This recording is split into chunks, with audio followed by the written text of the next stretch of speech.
Hey guys, Zinno here coming up on A to Z. It's Desmond Ridder's debut. A goodbye to Dansby, and the Hawks actually looked like a basketball team. That's next on A to Z. This is A to Z with Mark Zinno, part of Locked On Sports Atlanta. How did we get here? If you're not the number one pick, guess what? You have no guarantee. That's where you are. And it starts. Does that make me a genius? Yes. Now.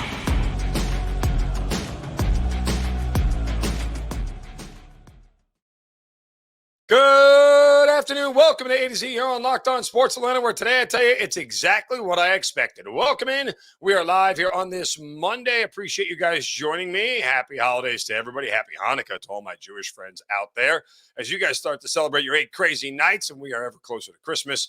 So welcome in, everybody. Give us a follow on Twitter at LockedOnATL. Of course, I'm at Mark Zinno, MarkZinno. Of course, make sure you guys subscribe to the YouTube channel and check us out on Roku TV. However you get your Roku TV, Amazon Fire Stick, download that Roku TV app. You'll check out A to Z and the rest of Locked On Sports Atlanta every single day. All right, we start, obviously, with the Falcons and Desmond Ridder in his much-anticipated debut. Obviously, the Falcons lose the game 21-18. They were in a 14-0 hole very early, never able to really get out of it.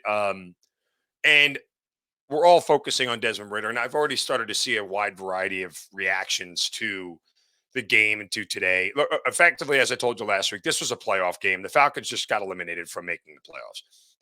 They're not leapfrogging 3 teams with a 1-4 division record. Like, it's just not happening. So that's done, right? Their best chance was to win this game and end up being 6-8, just like Tampa Bay.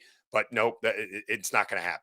You lost the head-to-head with the Saints. You're going to lose the head-to-head with the Panthers based off of the tiebreaker, and you would need to beat the Buccaneers, and you still wouldn't have as good a division record as they do. So you lose every single tiebreaker. You've got to make up.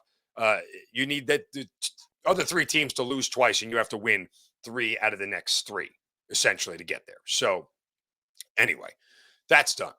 But let's focus on Desmond Ridder because while I hate to say I told you so, I kind of enjoy saying I told you so. This is exactly what I told you was going to happen from a game script standpoint. 39 rushes, 26 passes. They were going to run even more. They were going to limit his chances for mistakes. They were going to sort of protect him. Arthur Smith is very smart with that. 13 of 26, that's a 50% completion percentage for a grand total of 97 yards and a 59 quarterback rating. Didn't turn the ball over. That was good. Didn't throw a touchdown. Happens. Tyler Algier had his best day as a pro. That's nice to know. Also, Drake London and Desmond Ridder seem to have a pretty good connection because those 97 yards that he threw, 70 of them went to Desmond Ridder on 7 receptions. So now you're starting to see Ridder, Algier, London all come together. Like, this is okay. I get it. All those things. Now, Desmond didn't look overwhelmed, but he didn't look like he was going to excel. I remember bringing this up several weeks ago that the knock on Desmond Ridder coming out of college, a big knock on him was his accuracy. I was shocked to see Arthur Smith take 2 shots deep, particularly again on his first throw. I get it. You try to catch the defense snapping, not thinking it's going to happen. Maybe they'll stuff 8 in the box, whatever. You get one-on-one coverage. He did get one-on-one coverage on the first one. Didn't go his way. I still would have went the more traditional route and got some early dump offs, get some completions going early, get him feeling like, okay, now that I got the jitters out of the way on the easy stuff, that's not the route he went. I don't think Desmond Ridder was spectacular. I don't think Desmond Ridder was awful. I think he was exactly what we said that he was. And what I told you guys as to why Desmond Ridder wasn't starting earlier was simply this. The ceiling he has right now is exactly as high as Marcus Mariota's. The problem is the floor is lower. You saw the floor being lower. It's hard. There's a lot going on, especially when you got into a 14-0 hole. And that's not Desmond Ridder's fault by any stretch of the imagination, but it just changes the constructs of the game for yourself. So, yeah, this is very much a situation where we'll have to look at this game and then look at the next game and look at the next game. Like, again, I know that there is this semblance. It's bothersome to me that this is like a tryout. The next 4 games, next 3 games, and this one are going to be a tryout as to whether he's the guy. If we are staking our entire draft strategy on these 4 games, that's just a really, really big gamble. I can't say it's 100% flawed. I'm just saying it's a big gamble. It's really, really a big gamble. Arthur Smith will tell you privately, and we'll talk to him this week. But Arthur Smith will tell you privately that he was happy with the way that he played. That he thought he did some things. I guarantee you he'll look more and focus on some of the execution that he had, some of the throws, some of the decisions. That's where the hyper focus will be for him as a coach on Desmond Ridder and his performance.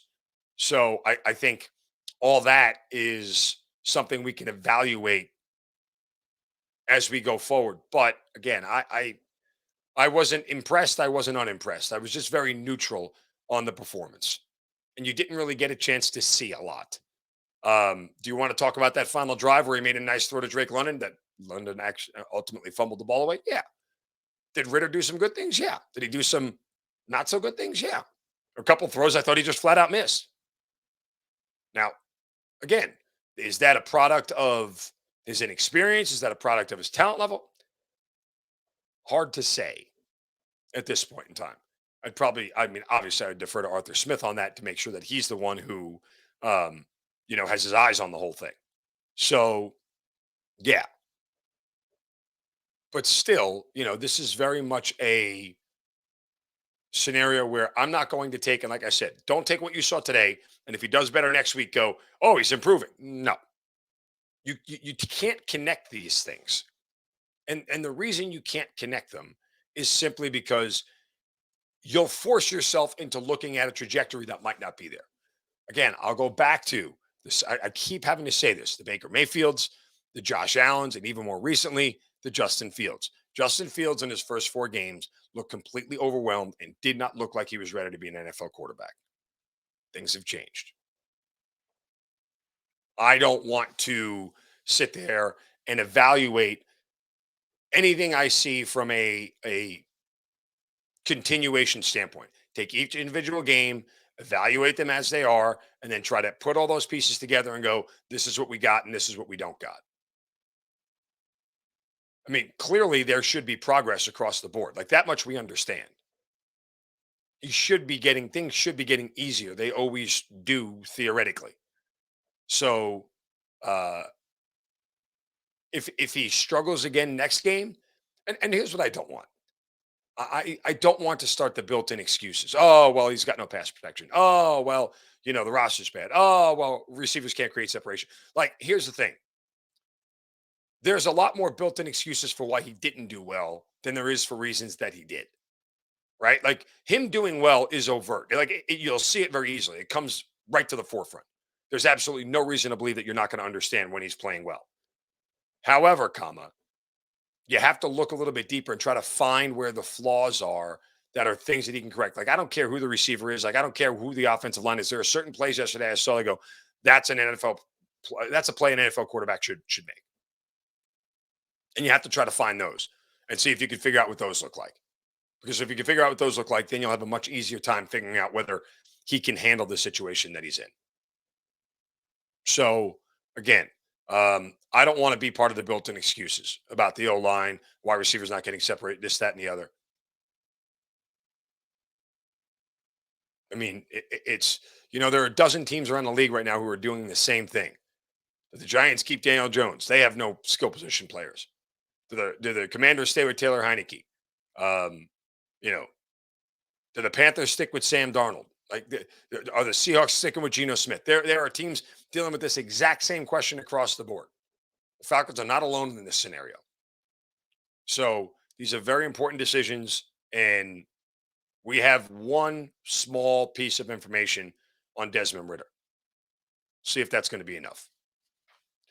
All right, we will get to saying goodbye to Dansby here in a minute. First, a word from our friends at betonline.net. Fastest and easiest way to check in on all your betting needs. Find your favorite sports and events at the #1 online source for odds, lines, and games. Find reviews and news of every league, including the NFL, college football bowl season, Major League Baseball, NBA, NHL, combat sports, esports, even golf. BetOnline continues to be the top online resource for all your sports wagering information. From live in-game betting, scores, and podcasts, they have you covered. Head to BetOnline today or use your mobile device to learn more about the action that's happening today. BetOnline, where the game starts. As I clear my throat, as I said, let me clear my throat. Okay. Dansby, Dansby. I guess this weekend was the right time. 7 years, $177 million to the Chicago Cubs. Um, Braves fans, y'all a curious bunch, man. And I got all Southern on you, saying y'all a curious bunch.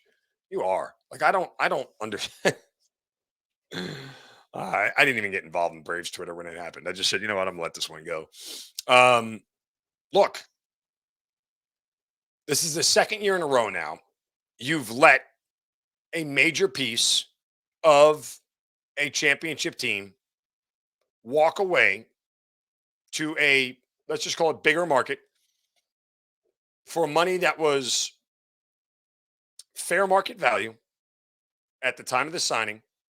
And you've lost not only a great player, but also a critical clubhouse piece.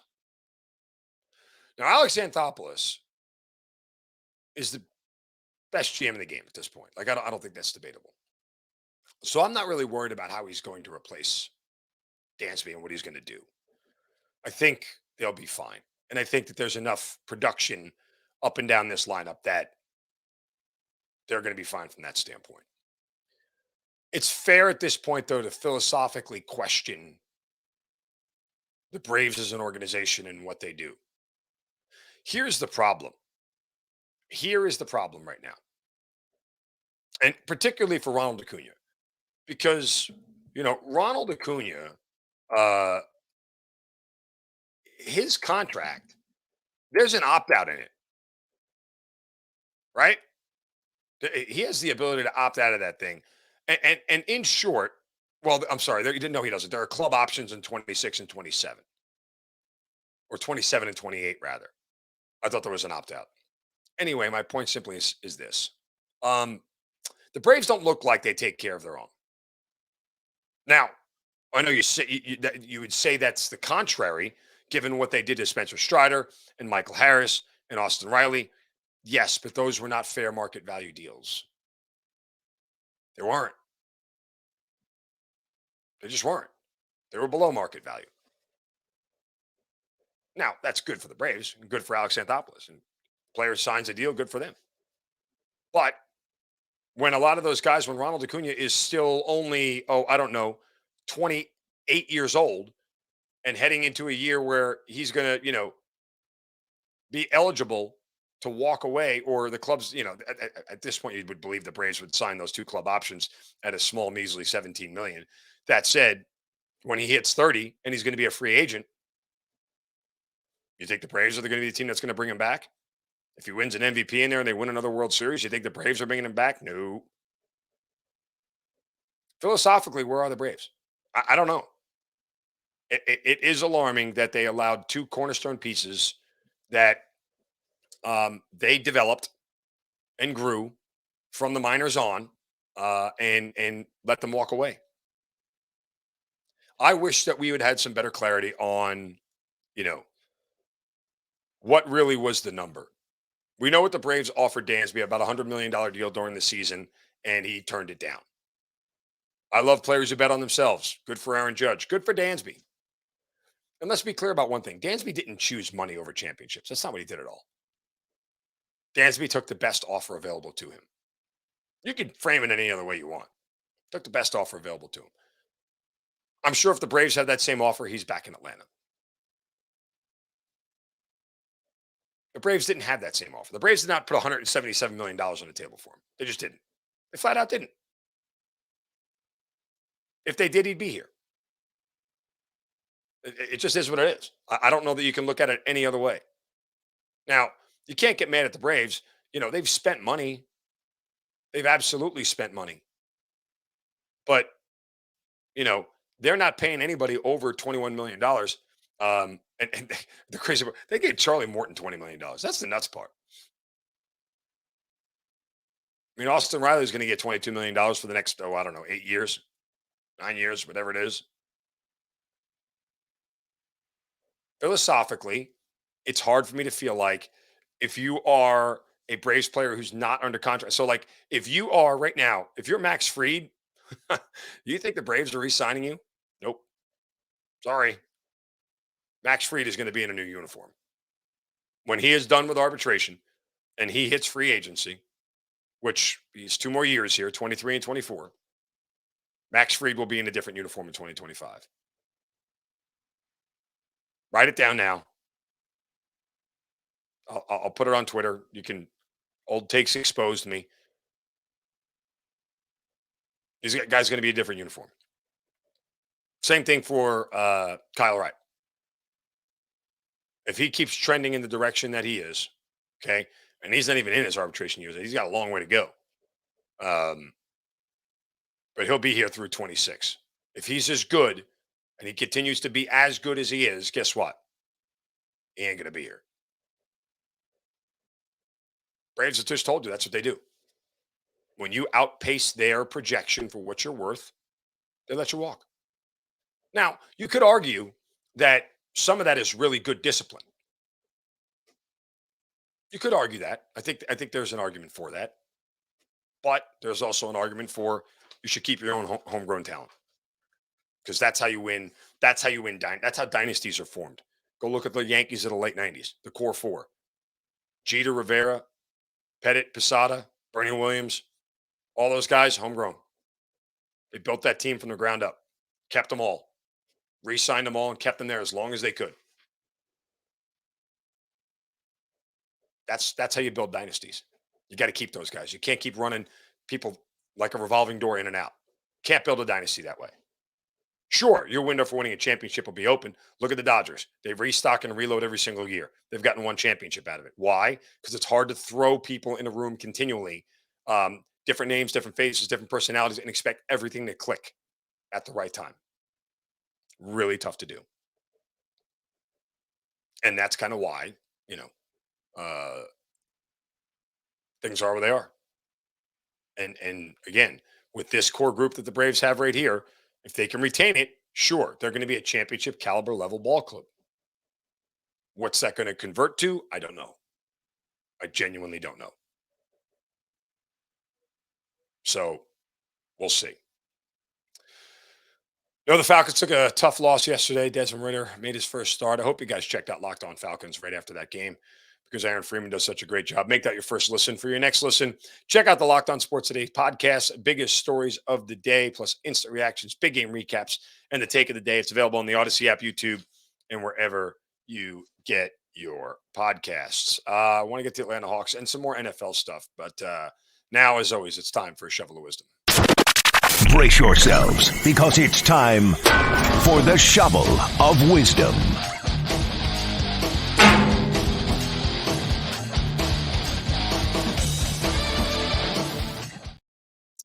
Yeah, you know how we do it every day. We have to reward somebody for saying or doing something stupid.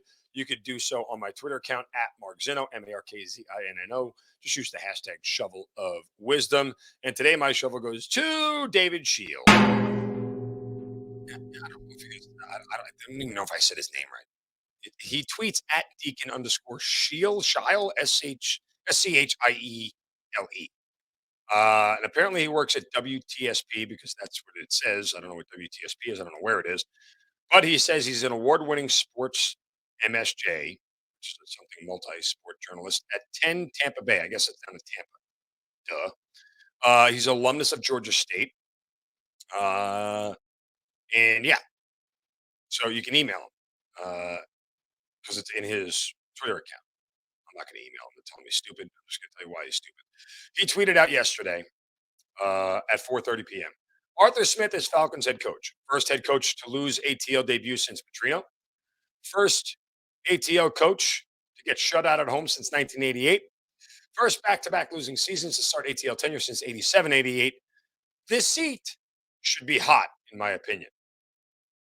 Dude, what? Really? Tell me you haven't watched a Falcons game all year long without telling me you haven't watched a Falcons game. I mean, really. I don't understand how he could even say that. We have constantly remarked about how Arthur Smith has made chicken salad out of chicken, you know what, with this team. It really is just, one of those things where you're not no, you don't know what you're looking at. You really don't. This is a subpar roster, and this is a team that is devoid of talent, and they are hanging around with every team they play, with the exception of one. Arthur Smith has done an amazing job with this team. This is a bad roster. He has no talent. He has no quarterback. Obviously, we've just been over this, and yeah, and he's managing to make all this stuff work. Don't know how, but he's doing it. And you want to put him on a hot seat, man? That's some dumb stuff, bro. Be better. Just be a little bit better. Speaking of being a little bit better, the Hawks were a little bit better over the weekend. Their game in Charlotte, um, and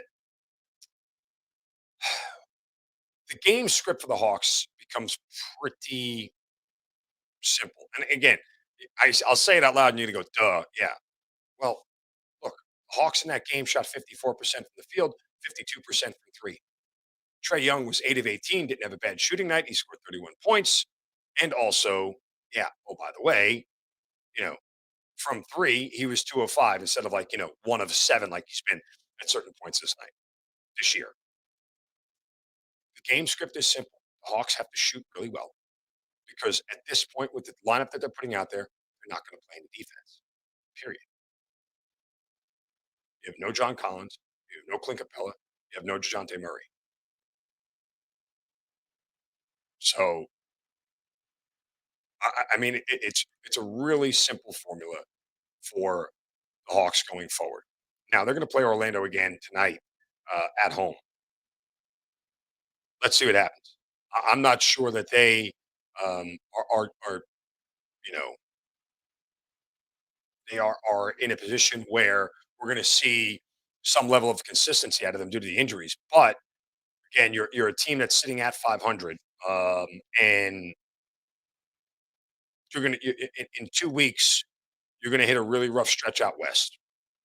It's not going to be a fun run for the Hawks here going forward without their best complement of players. Somehow, I think this should be the new moving of the goalposts and the new pivot right now to where they are.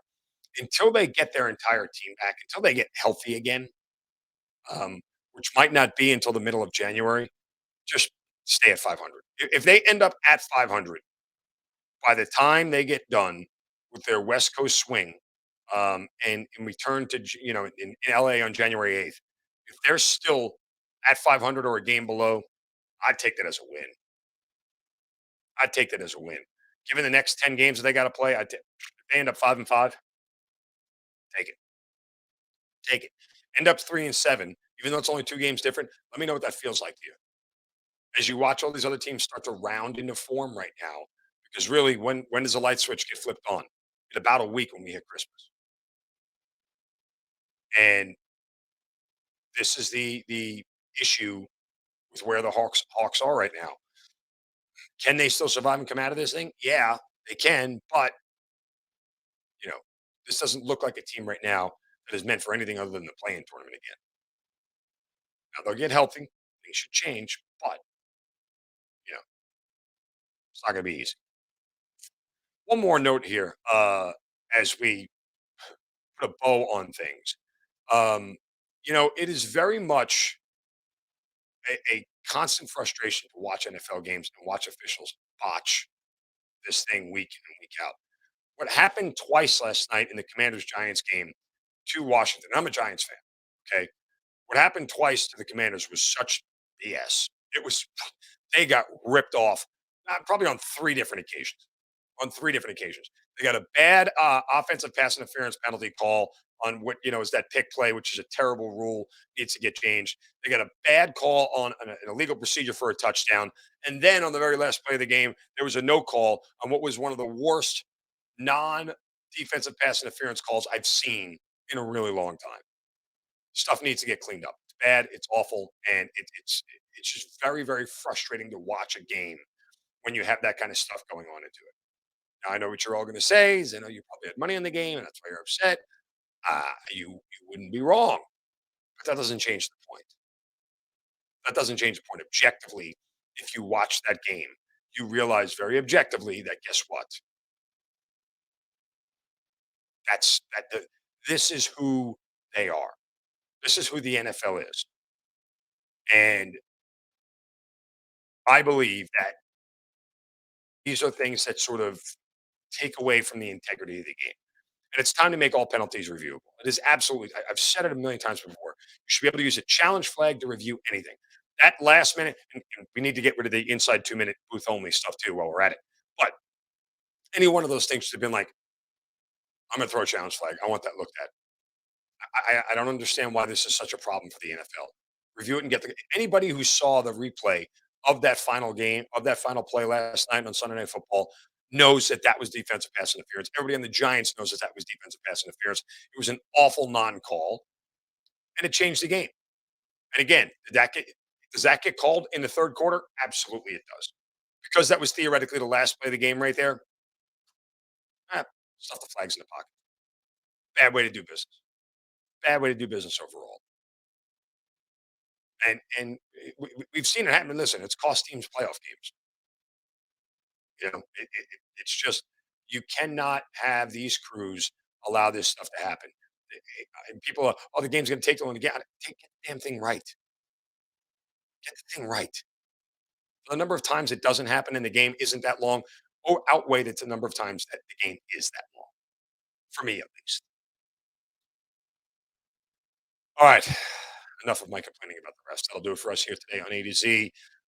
I will be on 92.9 all week long, going in for Mike Pellin, Carl Dukes. So give me a check out there. Follow me on Twitter at Mark Zinno. Again, make sure you guys subscribe to our YouTube channel. And as well, I want to remind you guys that you should check out Locked On Falcons. Make it your first listen every day. For your next listen, check out the Locked On Sports Today podcast. Biggest stories of the day, plus instant reactions, big game recaps, and the take of the day. It's all available on the Odyssey app, YouTube, and wherever you get your podcasts. Back tomorrow for another edition of A to Z. Again, happy Hanukkah, Merry Christmas, happy holidays to everybody. This is Mark Zinno, A to Z. Have a great day. Don't take a crap. See ya.